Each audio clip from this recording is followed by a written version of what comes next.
Hi guys, it's Elliot here from AdFeeder, and we're back with another round of Web Wednesday. Let's go! This isn't just any episode of Web Wednesday though, this is a Munich Motor Show special edition. With over 600 businesses attending over the full week, we wanted to give you the insight of the newest cars and the latest technology that's on display. Having missed out on many motor shows over the last 2 years, the Munich 2021 Motor Show is a welcome relief for many. Naturally, there are thousands of vehicles on display, from fully electric SUVs to motor-powered push bikes. And whilst there's a real sense of optimism with this one, there is an argument whether these motor shows should actually happen anymore, and we'll get into that a little bit later. But before all of that, let's take a look at some of the cars that really caught our eyes so far. And we'll start with a Volkswagen, or a cinema, or an armchair. We're not actually sure what it is, but we do know it's called the Volkswagen ID Life, and it's the brand's new idea to bring affordable motoring to the masses. Much like they did with the Beetle, although this one's electric. Starting at around £17,000, the ID Life is actually a feasible entry into the electric car market. And it's a fun car at that, with 231 brake horsepower and a 0 to 60 time of under 7 seconds. This car looks to be fun. You're all wondering why I mentioned a cinema or an armchair earlier. That's because this car is a pretty strange party piece. If you fold the front seats down and move yourself to the back, the front windscreen then becomes a cinema. And this car actually comes with its own games console and projector built in.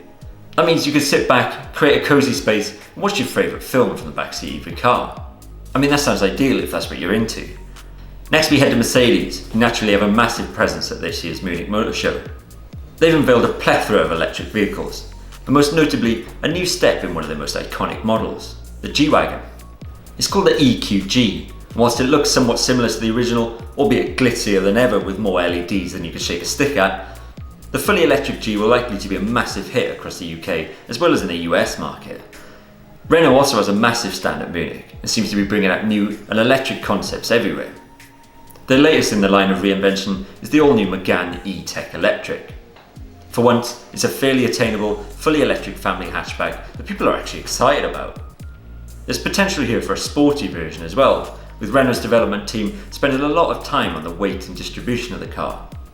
That weight is important, and not something that brands usually talk about due to the actual weight of batteries. But this car weighs just over 1,600 kilos. That's impressive so far. Next we head to Porsche, and we might have just caught a glimpse of something very special that might be coming in the next few years. They've revealed the Mission R, a fully fledged race car that's set to have its own single-make race series in years to come. But if you look closely, under that incredible body kit and massive rear wing, you might spot something. It looks to us like it might be a compact, small sports car that looks very similar to a model you can buy right now. That's right, many people have speculated that this might actually be the new Cayman underneath all that skin. A small fully electric sports car from one of the world's finest brands, that's got success written all over it. And finally, we wanted to chat about the motor shows in general. After 2 years of nothing, the world rejoiced at the idea of them returning. But now they're here, are they actually necessary? It seems Munich is going to be very closely looked at. After the disaster that was the Geneva 2020 show, which was cancelled at very short notice, there's a growing debate about whether these physical shows are actually necessary. Geneva regularly attracted over 500,000 people over the week. But those numbers are insignificant compared to the online viewing figures of the live stream that Geneva actually put out because the show was cancelled. Think about it, how nice was it to actually sit back, grab a cup of coffee and watch all of these incredible cars being unveiled from the comfort of your home. It's not just the ticket holders that have doubts either, it's actually the brands as well.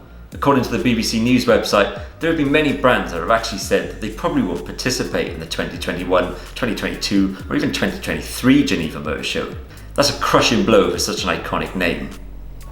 We had a similar story with the Tokyo Motor Show as well, which had to be cancelled due to growing cases of COVID in the city. And it begs the question, do these multi-million-pound shows actually need to happen, or can they be done entirely online? Now there is an argument for that, but there also is an argument that there needs to be a change of attitude, not just a smattering of new models on offer. Many of these shows that I've mentioned have now actually altered their names. They're not called motor shows anymore, they're called mobility shows, which are designed to attract new technology and new companies into the world. It doesn't have to just be cars, it can be all forms of transport, and that's actually quite exciting. Because let's be real, cars aren't just cars anymore. Just like we mentioned that Volkswagen, that has an actual cinema built into it. If the aim is to make these mobility shows more of a celebration of technology and a look into the future, we're all for that. As always, let us know your comments on this one. Are you likely to go to motor shows in the next few years, or do you want to see a celebration of technology too? And as always, thank you so much for watching, guys, and we'll see you next week. Take care.